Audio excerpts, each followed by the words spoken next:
Hi dear students, इस वाले lecture में हम डिस्कस करेंगे एलोट्रोपिक फॉर्म्स ऑफ कार्बन। जैसे आपको पता है, जब भी कोई सबस्टेंस डिफरेंट फिजिकल फॉर्म्स में नेचर में एग्जिस्ट होता हो, इस फिनोमिनन को हम नाम देते हैं allotropy. The phenomenon of existence of a single substance in different physical forms, that property is called as what? Allotropy। और यहां पे हम देखते हैं कार्बन जो है कौन कौन सी डिफरेंट फिजिकल फॉर्म में नेचर में एग्जिस्ट होता है। कार्बन की टोटल 4 एलोट्रोपिक फॉर्म्स हैं, तो उन चारों का नाम यहां पे मैं लिख देता हूं, फिर हम अच्छे से उनको डिस्कस करेंगे in terms of their structure, in terms of their bonding and in terms of their properties. जो कार्बन है, कार्बन की जो 4 फिजिकल फॉर्म्स या एलोट्रोपिक फॉर्म्स है, उनमें से जो सबसे इंपॉर्टेंट फिजिकल फॉर्म है that is diamond. Diamond is the most important allotropic form of carbon और फिजिकल फॉर्म ऑफ कार्बन। और सेकंड नंबर पे जो आता है that is graphite. Graphite is another allotropic form of carbon, ये भी हमें यहां पे डिस्कस करना है। And third type is the fullerenes. Fullerenes represent another and one of the important and recently discovered allotropic form of what? Carbon. और जो fourth number पे आता है another physical form of carbon that is called as amorphous carbon. Amorphous carbon. That means carbon exists in nature in 4 physical or allotropic forms, which are diamond, graphite, fullerenes and what? Amorphous carbon.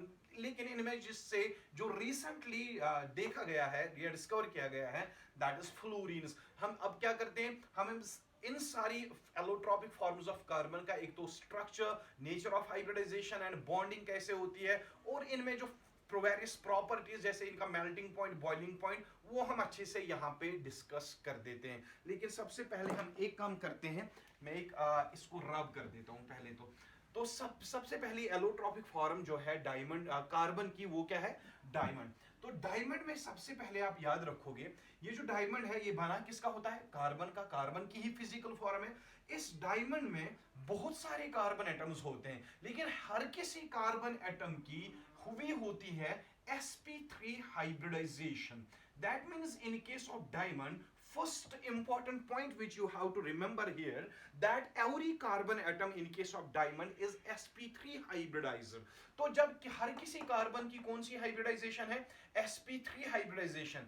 s orbital 1 involve हुआ है hybridisation, p और orbitals 3 involve हुए हैं, तो total कितने orbitals involve हुए hybridisation में? 4। तो हर कोई कार्बन 4 हाइब्रिड ऑर्बिटल्स बना के 4 कोवलेंट बॉन्ड्स बनाएगा। आप देख लीजिए, ये एक कार्बन है, मैं डायमंड की ही बात कर रहा हूं। डायमंड में जो कार्बन एटम होता है, कौन सी हाइब्रिडाइजेशन होती है? sp3। कितने को सिंगल बॉन्ड्स बनाएगा? 4 सिंगल बॉन्ड्स बनाएगा। तो यहां पे दूसरे कार्बन के साथ बॉन्ड बनाएगा, ये और एक कार्बन के साथ बॉन्ड बनाएगा, यहां से और एक कार्बन के साथ बॉन्ड बनाएगा, यहां पे और एक कार्बन के साथ बॉन्ड बनाएगा। In case of diamond, every carbon atom has sp3 hybridization. हर कोई कार्बन 4 कार्बन एटम्स के साथ लिंक हुआ होता है, तो ऐसे करके ये टेट्राहेड्रल स्ट्रक्चर बना देते हैं। ये आपका टेट्राहेड्रल स्ट्रक्चर बन गया।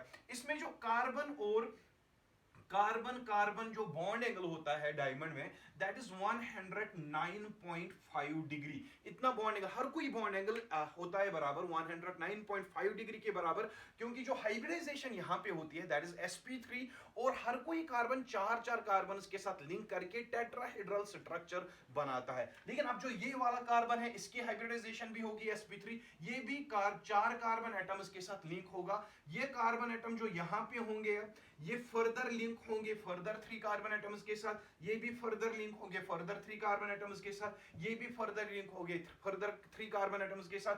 ऐसे करके चेन ऑफ कार्बन एटम्स जो बनती है यहाँ पे, वो चेन ऑफ कार्बन एटम्स जिसमें हर कोई कार्बन फोर कार्बन एटम्स के साथ लिंक हुआ होता है बाय द 4 कोवलेंट बॉन्ड्स, ऐसे करके डायमंड में सारे कार्बन्स की हाइब्रिडाइजेशन जो होती है sp3 होती है। हर कोई कार्बन चार टेट्राहेड्रल अरेंजमेंट वाले कार्बन्स के साथ लिंक होता है। तो ऐसे करके एक बहुत बड़ा 3 डायमेंशनल नेटवर्क स्ट्रक्चर बनता है, जिस नेटवर्क स्ट्रक्चर का हम नाम रखते हैं क्या, डायमंड। तो डायमंड में क्या होता है, कार्बन की हाइब्रिडाइजेशन होती है sp3, और sp3 हाइब्रिडाइजेशन होने की वजह से हर कोई कार्बन चार कोवलेंट बॉन्ड्स बनाता है किनके साथ, 4 कार्बन एटम्स के साथ, जो कि अरेंज हुए होते हैं at the 4 corners of regular tetrahedron. और डायमंड में जो कार्बन और कार्बन के बीच में एंगल होता है वो होता है 109.5 डिग्री। इसके अलावा जो कार्बन और कार्बन के बीच में जो सिंगल बॉन्ड होती है, इसकी जो बॉन्ड लेंथ होती है यहाँ पे,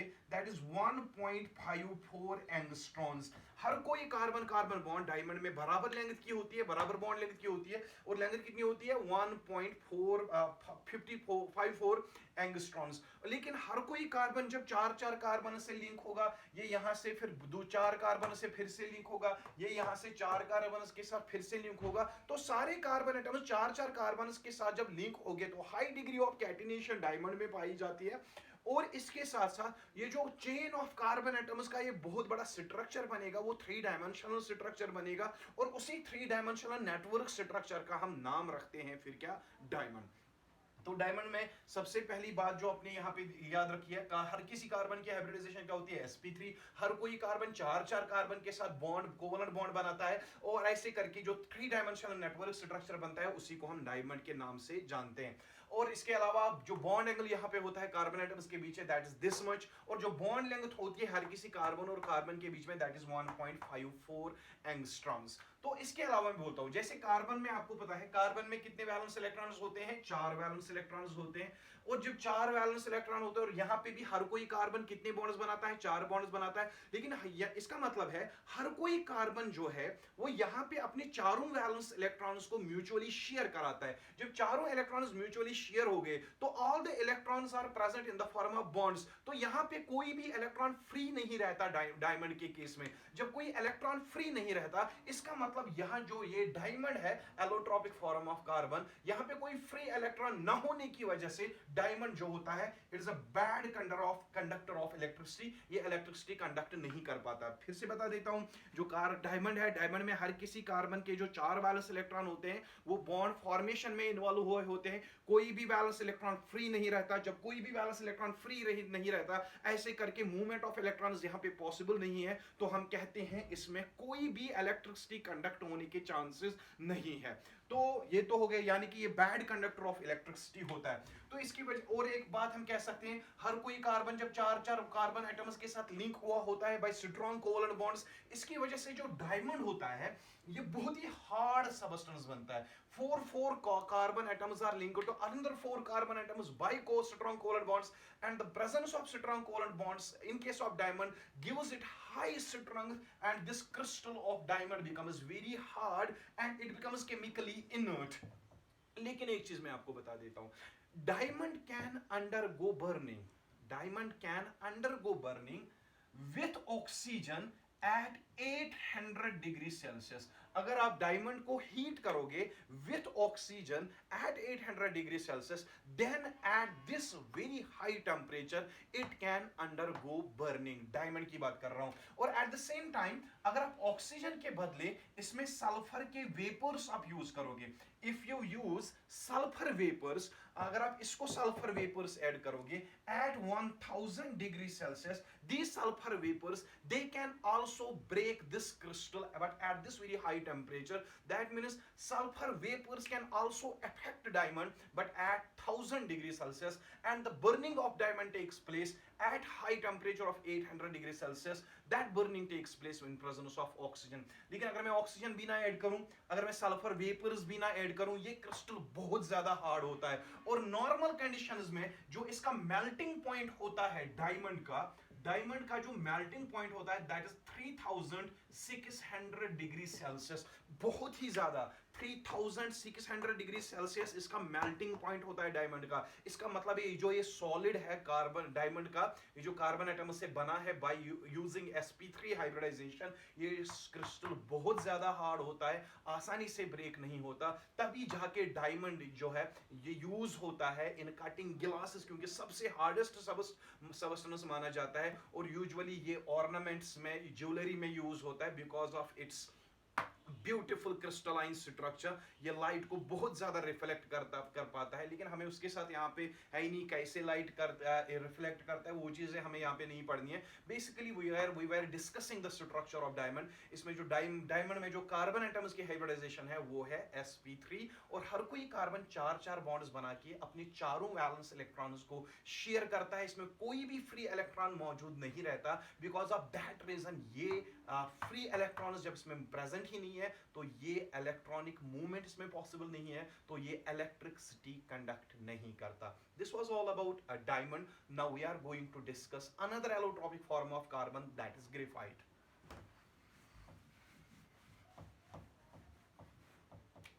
सो अब हम ग्रेफाइट की बात करते हैं। ग्रेफाइट भी है अनदर फिजिकल या एलोट्रोपिक फॉर्म ऑफ कार्बन। ये भी कार्बन से बना होता है, लेकिन what is the difference between diamond and graphite? In case of graphite, carbon atoms have sp2 hybridisation. वहां पे sp3 हाइब्रिडाइजेशन थी, यहां पे sp2 हाइब्रिडाइजेशन है। sp2 हाइब्रिडाइजेशन की वजह से कार्बन जो है तीन तीन बॉन्ड्स बना पाता है। यहां पे एक कार्बन है, मैं रब कर देता हूं इसको। किसका स्ट्रक्चर पढ़ेंगे? ग्रेफाइट का। मैं यहां पे ग्रेफाइट लिख देता हूं। ग्रेफाइट में जो कार्बन की हाइब्रिडाइजेशन होती है वो क्या होती है? sp2। sp2 हाइब्रिडाइजेशन की वजह से हर कोई कार्बन कितनी बॉन्ड्स बनाएगा? 3 बॉन्ड्स बनाएगा। तो ये देख लो यहाँ पे आप, ये हो गया आपका कार्बन, ये दूसरे कार्बन एटम के साथ यहां से बॉन्ड बनाएगा, और एक कार्बन एटम के साथ यहां से बॉन्ड बनाएगा, ये भी यहां से बॉन्ड बनाएगा, ये भी यहां से बॉन्ड बनाएगा, ये भी यहां से बॉन्ड बनाएगा, ये भी यहां से बॉन्ड बनाएगा। अब देख लीजिए, मैंने कहा था हर कोई कार्बन जो है, ये मान के चलिए जो मैं डॉट लिख रहा हूं वो कार्बन है। In case of graphite, carbon has sp2 hybridisation, कितनी बॉन्ड्स बनाएगा? 3 बॉन्ड्स बनाएगा। इसका मतलब है एक और बॉन्ड यहां से बनाएगा, किसके साथ? कार्बन के साथ। वो यहां से और एक कार्बन के साथ बॉन्ड बनेगा, वो यहां से और एक कार्बन के साथ बॉन्ड बनेगा, वो यहां से और एक कार्बन के साथ बॉन्ड बनेगा, यहां से बॉन्ड बनेगा, तो ये भी यहां से बॉन्ड बनाएगा। Every carbon atom participates in the formation of 3 covalent bonds. और तीन तीन कोवलेंट बॉन्ड्स बनाने की वजह से जो ग्रेफाइट में कार्बन एटम्स होते हैं वो लिंक होते हैं in such a way that they form hexagonal rings. They form hexagonal rings and this thing continues. अब ये यहां से भी बॉन्ड बनाएगा कार्बन एटम्स के साथ, और फिर ये फिर से यहां से बॉन्ड बनाएंगे। That means in case of graphite, every carbon atom is involved in the formation of 3 covalent bonds with neighboring carbon atoms. In this way, in case of graphite, carbon atoms result in the formation of large number of hexagonal rings. ये जो यहाँ पे hexagonal rings ये बनी है, these hexagonal rings form a 2-dimensional sheet-like structure. ये यहाँ पे एक रिंग आ गई, फिर एक रिंग आएगी, फिर साइड बाय साइड जब बहुत सारी रिंग्स आएगी, they result in the form of sheet-like structure. फिर जब नीचे भी, और ये मान के चलिए ये बेंजीन रिंग्स में जो कार्बन एटम्स ने हेक्सागोनल रिंग्स बनाई है, यही हेक्सागोनल रिंग्स 2 डायमेंशनल फॉर्म में एग्जिस्ट होती है। जब ये 2 डायमेंशनल फॉर्म में रिंग्स एग्जिस्ट हो गई, अब बाकी कार्बन एटम्स भी ऐसे रिंग्स बनाएंगे, वो भी अपना एक 2 डायमेंशनल स्ट्रक्चर बनाएंगे।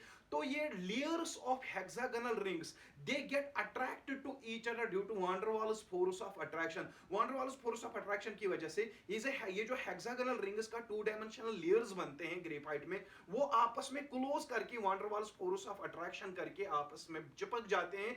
ऐसे बनता है आपका ग्रेफाइट का स्ट्रक्चर।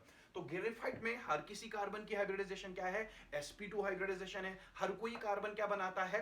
3 बॉन्ड्स बनाता है। तो 3 बॉन्ड्स बनाने की वजह से ग्रेफाइट में जो कार्बन एटम्स है वो हेक्सागोनल रिंग्स का शीट बनाते हैं। That sheet is 2 dimensional. और फिर ऐसे ही बहुत सारे कार्बन एटम्स फिर से हेक्सागोनल रिंग्स बनाएंगे, फिर से और एक शीट बनेगा, और फिर से बाकी कार्बन एटम्स आएंगे, वो भी बहुत हेक्सागोनल रिंग्स का शीट बनाएगा। तो वो सारे sheets of hexagonal rings formed by carbon atoms वो एक दूसरे पे सुपर इंपोज हो जाते हैं with the help of van der Waals force of attraction, and and due to that thing जो ये शीट्स बनते हैं, इनके बीच में कौन सा फोर्स ऑफ अट्रैक्शन होता है? वान der Waals force of attraction होता है। लेकिन वान der Waals force of attraction क्या होता है? Weak force of attraction. उसकी वजह से जो डायमंड होता है वो थोड़ा बहुत सॉफ्ट होता है, क्योंकि उसमें से परफेक्टली कार्बन चार चार बॉन्ड्स तो बनाता ही नहीं है, तीन तीन बॉन्ड्स बनाता है। In addition to that every carbon atom, carbon के पास कितने वैलेंस इलेक्ट्रॉन होते हैं? चार वैलेंस इलेक्ट्रॉन होते हैं। तो चार वैलेंस इलेक्ट्रॉन्स में से कितने बॉन्ड्स बनाए इसने? 3 बॉन्ड्स बनाए, यानी कि 3 वैलेंस इलेक्ट्रॉन्स को शेयर किया। हर किसी कार्बन पे एक एक इलेक्ट्रॉन फ्री होता है। तो यहां पे भी फ्री इलेक्ट्रॉन, यहां पे भी, यहां पे भी, यहां पे भी, यानी कि ग्रेफाइट में बहुत सारे इलेक्ट्रॉन्स जो है, बहुत सारे इलेक्ट्रॉन्स क्या होते हैं? Free electrons. ग्रेफाइट के केस में जब बहुत सारे इलेक्ट्रॉन्स फ्री होंगे तो यही फ्री इलेक्ट्रॉन्स ग्रेफाइट के केस में इलेक्ट्रिसिटी कंडक्ट कर पाते हैं। लेकिन फिर से मैं एक और इंपॉर्टेंट बात बता रहा हूं, यहां पे हमारा जो कंपैरिजन चल रहा है ग्रेफाइट का किसके साथ चल रहा है? डायमंड के साथ।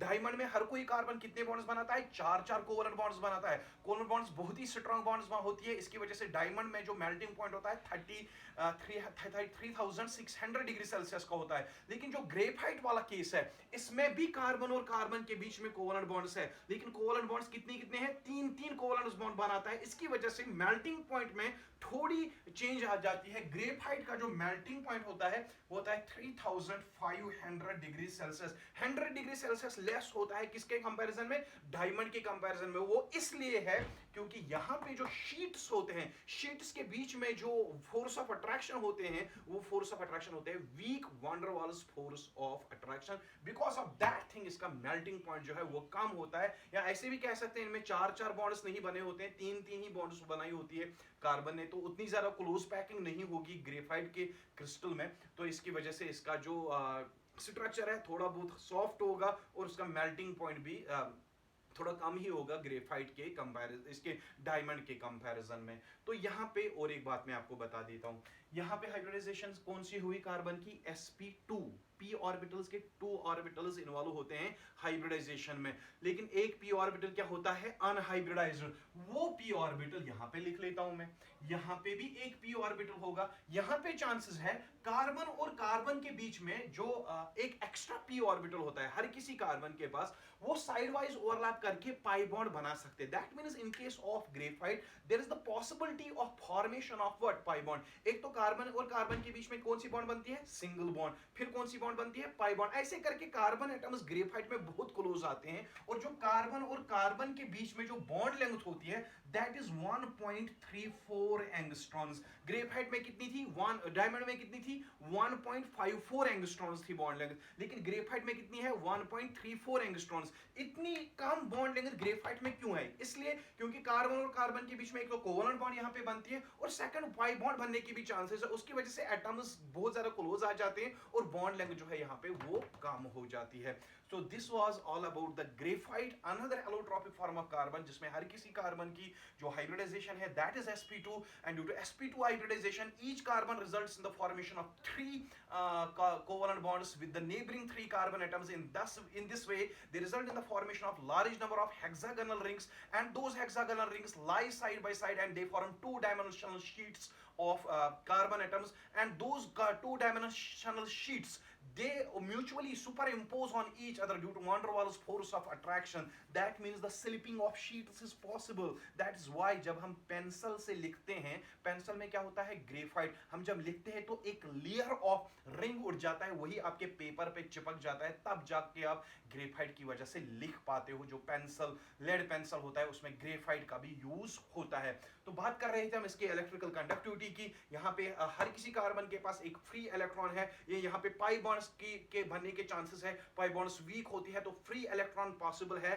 फ्री इलेक्ट्रॉन की मूवमेंट यहाँ पे पॉसिबल है, तो ये इलेक्ट्रिसिटी अच्छे से कंडक्ट कर पाते हैं। So this was about graphite. Now we are going to discuss another allotropic form of carbon, that will be fullerenes. So बेटा हम fullerenes डिस्कस कर रहे हैं।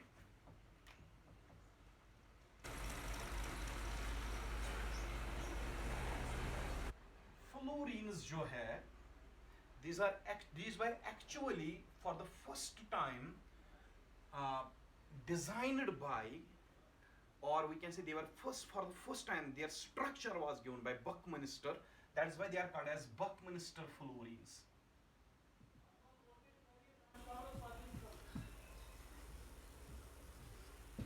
It is another allotropic form of carbon called as fullerenes or Buckminster fullerenes. इनका जो structure होता है fullerenes का, that is just like geodesic domes.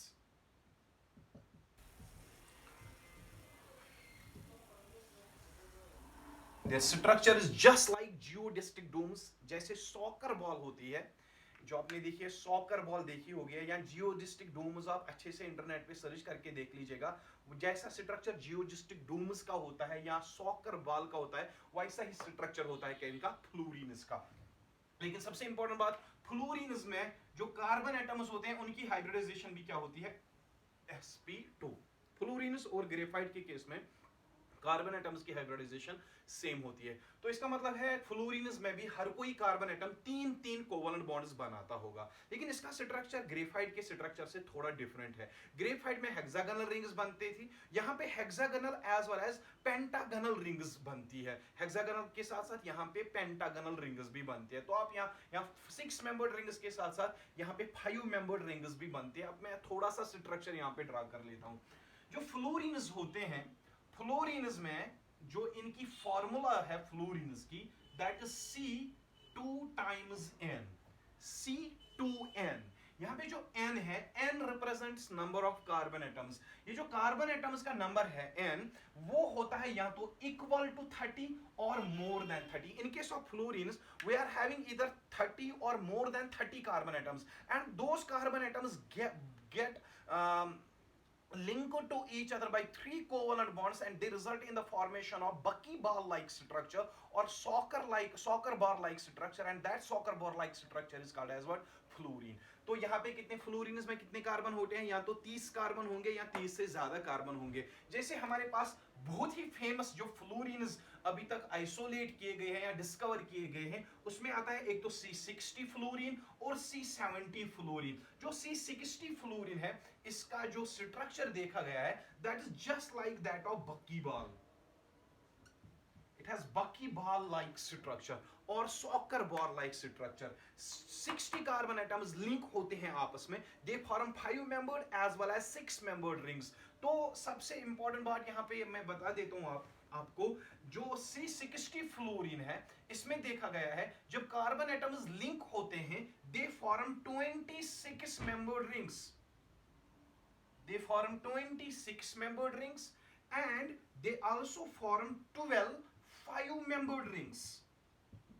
12 5-membered rings. Fullerenes are the three-dimensional structures of carbon. Have three-dimensional structure, three-dimensional networks, crystalline solid, in which carbon atoms get linked to each other by covalent bonds. They form buckyball or geodesic dome-like structure, and all those structures they are called as what, fluorines. लेकिन C60 fluorine की अगर मैं बात करूं, इसमें 60 carbon atoms ऐसे link होते हैं, वो 26 मेंबर्ड रिंग्स बनाते हैं और 12 5 मेंबर्ड रिंग्स बनाते हैं. और इसके साथ में और एक बात यहाँ पे बताता हूं, उसके बाद मैं स्ट्रक्चर इनका ड्रा कर देता हूं. जो 26 मेंबर्ड रिंग होते हैं यहाँ पे, 26 membered rings, they are linked with each other.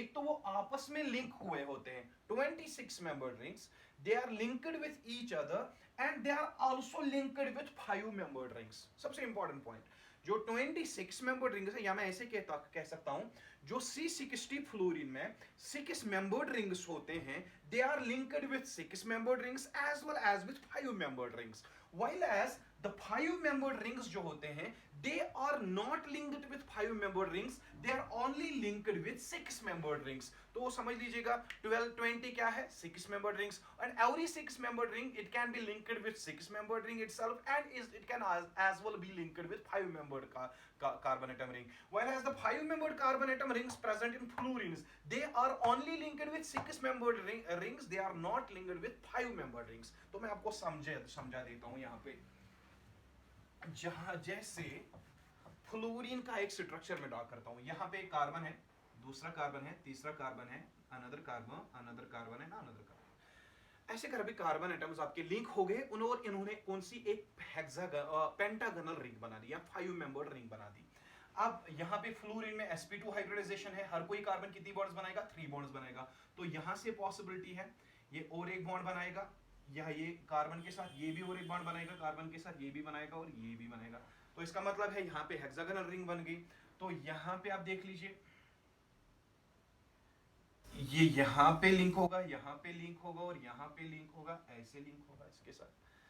तो अब यहाँ से क्या होगा, ऐसे ये लिंक होगा, ऐसे लिंक होगा, ऐसे लिंक होगा और इसके साथ लिंक होगा। और यहाँ पे इसके साथ लिंक होगा, इसके साथ लिंक होगा, इसके साथ लिंक होगा और इसके साथ लिंक होगा। वैसे करके आप यहाँ से भी इसको लिंक कर सकते हो, यहाँ से भी लिंक कर सकते हो। एक मिनट, मैं इसको ऐसे लिंक कर देता हूँ, ऐसे लिंक कर देता हूँ, ऐसे लिंक कर देता हूँ। इस वाले स्ट्रक्चर में जैसे एक सॉकर बॉल होती है, सॉकर बॉल लाइक स्ट्रक्चर यहाँ पे बनता है ऐसे, या सुफेरॉइडल स्ट्रक्चर बनता है। ऐसे ही सुफेरॉइडल तो नहीं बना, लेकिन आप अच्छे से बुक पे ही देख सकते हो।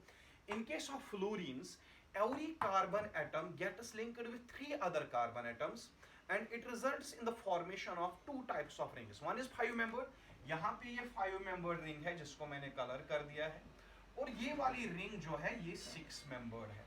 और C60 फ्लोरीन जो है उसमें 26 membered rings बनती है और 12 5 membered rings बनती है। लेकिन जो 5 membered rings बनती है वो खाली 6 membered rings से लिंक हुई होती है। लेकिन जो ये 6 membered ring है ये यहाँ से 5 membered ring के साथ भी लिंक हुई है और यहाँ से ये 6 membered ring के साथ भी लिंक हुई है। That means every 6 membered ring that can be simultaneously linked with 5 membered ring as well as with 6 membered ring. While as the 5 membered ring, each 5 membered ring that is only linked with 6 membered rings. बीच में जो 5 membered ring है वो यहाँ से भी 6 membered ring के साथ है, यहाँ से भी, यहाँ से भी, यहाँ से भी, यहाँ से। That is why I am saying each 5 membered ring is linked with only 6 membered rings, while as each 6 membered ring can be linked with both 5 membered as well as 6 membered rings. लेकिन और एक चीज यहाँ पे बताता हूँ, यहाँ पे कार्बन की हाइब्रिडाइजेशन कौन सी थी, sp2। हर कोई कार्बन कितनी बॉन्ड्स बनाता है, 3 बॉन्ड्स, और फोर्थ वैलेंस इलेक्ट्रॉन क्या होगा, फ्री। इनमें भी फोर्थ वैलेंस इलेक्ट्रॉन फ्री होने की वजह से ये भी इलेक्ट्रिसिटी ग्रेफाइट की तरह कंडक्ट कर सकते हैं। और ये हो गया आपका फ्लोरीन्स का स्ट्रक्चर, जिसमें हमने ज्यादा तो डिस्कस नहीं किया, लेकिन उतना हमने डिस्कस किया है जितना आपके लिए काफी है, क्योंकि यूजुअली ये चीजें एग्जाम में कम ही पूछी जाती हैं। तो आपको यहाँ पे सबसे इंपॉर्टेंट बात याद रखनी है, वो ये है कि फ्लोरीन्स में जो सबसे इंपॉर्टेंट स्ट्रक्चर्स है वो C60 C70 फ्लोरीन्स है, जिनका कि स्ट्रक्चर बकी बॉल लाइक स्ट्रक्चर और सॉकर बॉल लाइक स्ट्रक्चर होता है। और इसमें both hexagonal and pentagonal rings बनते हैं, जबकि कार्बन एटम्स 3 बॉन्ड्स आपस में बनाते हैं, और वही रिंग्स आपस में ज्वाइन करके सुफेरॉइडल और सुफेरिकल और सुफेरिकल स्ट्रक्चर बनाते हैं, जिसमें वो हेक्सागोनल एंड पेंटागोनल रिंग्स आपस में लिंक हुई होती है। फ्री इलेक्ट्रॉन होने की वजह से ये भी इलेक्ट्रिसिटी कंडक्ट कर पाते हैं। और last allotropic form of carbon जो है, last allotropic form of carbon या फिजिकल फॉर्म ऑफ कार्बन, वो है एमॉर्फस कार्बन। उसके बारे में हम बात करते हैं।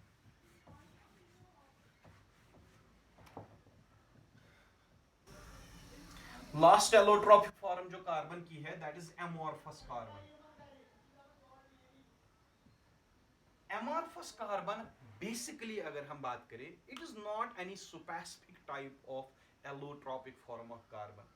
ये एमॉर्फस कार्बन जो है ये तब बनता है जब हम किसी कार्बन के कंपाउंड को हीट करते हैं।